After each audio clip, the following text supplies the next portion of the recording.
కవిత BRS వివాదంలో ఈ శనివారం కీలకంగా మారబోతుందా? విదేశాల నుంచి తిరిగొస్తున్న హరీష్ రావు ఏం చెప్పబోతున్నారు? మేధావులతో మీటింగ్ తరువాత కవిత ఏ నిర్ణయం తీసుకుంటారు అనేది హాట్ టాపిక్ గా మారింది. తనపై ఆరోపణలకి హరీష్ కౌంటర్ ఇస్తారా? కవిత మరింత దూకుడు పెంచుతారా? ఏం జరగబోతోంది?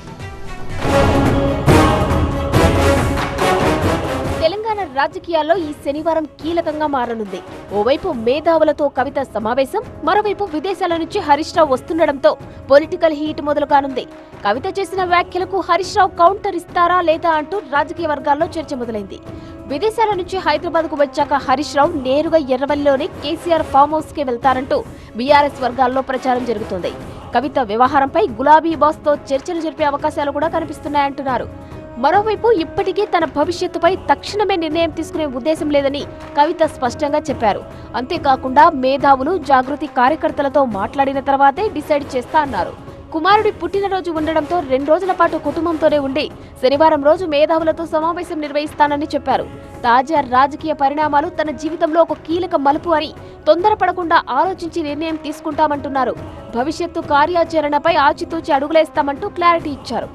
కవిత ఆరోపణలకు ఇప్పటి వరకు కేసీఆర్, కేటీఆర్, హరీష్లు స్పందించలేదు. కొందరు పార్టీ సీనియర్లు మాత్రం బయటకు వచ్చి కౌంటర్లు ఇస్తున్నారు.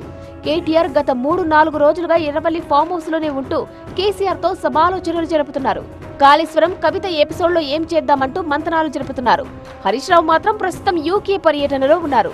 కుమార్తె ఉన్నత చదువుల కోసం కాలేజీలో చేర్పించేందుకు లండన్ వెళ్లారు. శనివారం హైదరాబాద్ కు వచ్చి అక్కడి నుంచి నేరుగా ఎర్రవల్లి ఫామ్ హౌస్ కు వెళ్తారని కవిత ఆరోపణలపై కేసీఆర్ తో చర్చించనున్నట్టు తెలుస్తోంది. ఆ తర్వాతే హరీష్ రావు బహిరంగంగా స్పందించే అవకాశాలు ఉన్నాయంటున్నారు. కవిత ఆరోపణలపై హరీష్ రావు ఏ విధంగా స్పందించారనే దానిపై బీఆర్ఎస్ శ్రేణులతో పాటు రాజకీయ నేతలు ఆసక్తిగా ఎదురుచూస్తున్నారు. మేధావులతో సమావేశం తర్వాత కవిత ఏం చెప్తారు? హరీష్ కవితకు కౌంటర్ ఇస్తారో లేదో వేచి చూడాలి.